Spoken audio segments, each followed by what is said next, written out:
Today's video is going to be about introducing pranayam to very young children.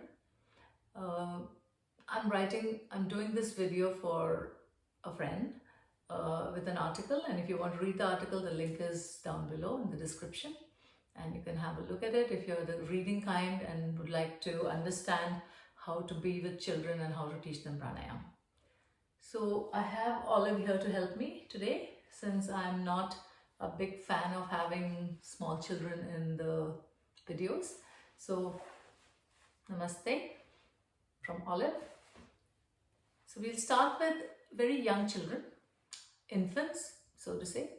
As a yoga teacher, a lot of times people ask me about how young should children start pranayam and learning yoga.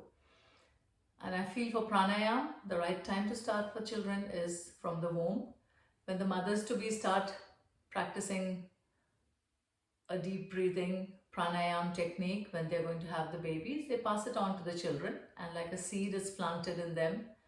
And the benefits of pranayam for children are numerous.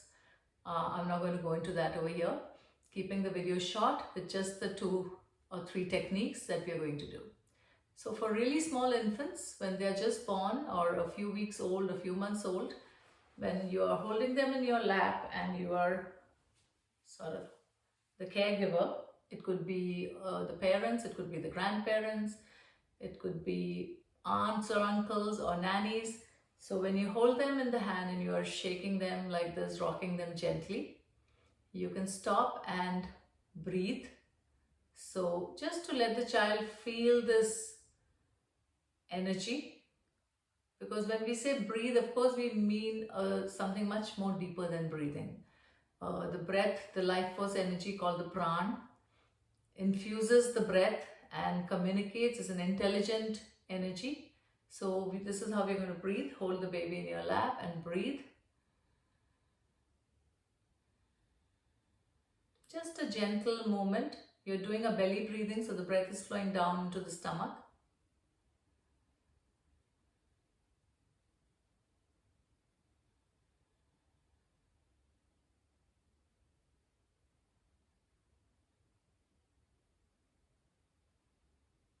Just a few breaths. It doesn't have to become a chore. It's benefits both the caregiver and the baby. The second position is if you have the baby on your shoulders like this, you're holding the baby on the shoulders and you again breathe. Let your chest rise and fall. You don't have to coordinate it with the baby's breath, but just breathing gently.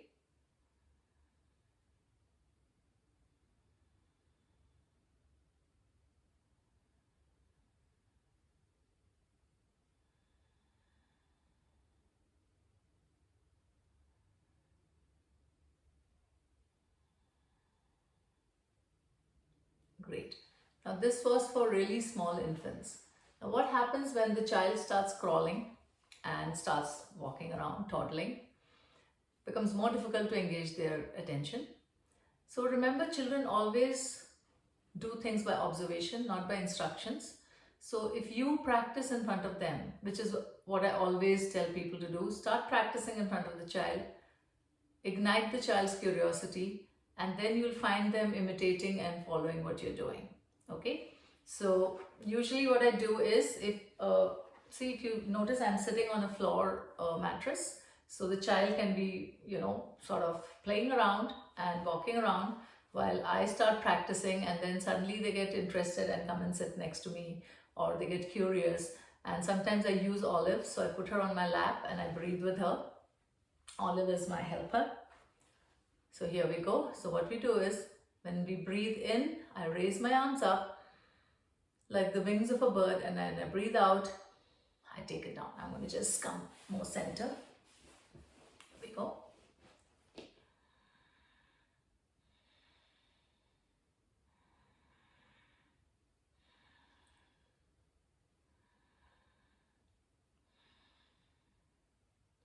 So you'll suddenly find the child imitating you, raising their hands up and down. Don't worry if their breath is not coordinating with the inhalation and exhalation of rising and lowering the arms. Let them do what they're doing. Okay?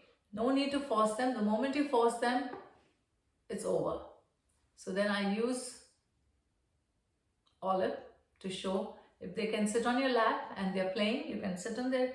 Just take their arms and then raise it up as you breathe in and bring it down as you breathe out.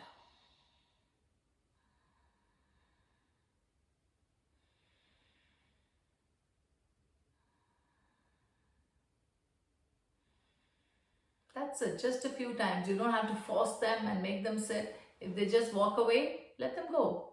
You carry on with the practice.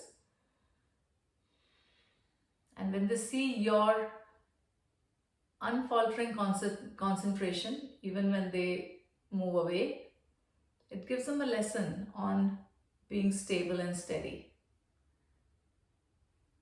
The second exercise again is to open up the chest and breathe. So you have the hands here. When you inhale, you're opening the arms. When you exhale, you close them.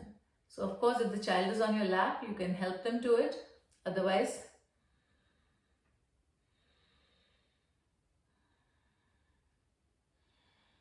and let them imitate you.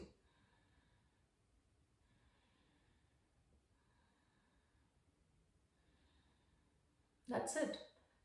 3 simple things to do. And of course, make sure that you're not doing the breathing with the children immediately after a meal. So at least a gap of 1 hour. Be playful, engage them in the practice. And really, this is a gift that you can give them, a seed that you plant inside them, which is going to really help them in future times. The wing is going to be the wind beneath their wings as you teach them how to breathe.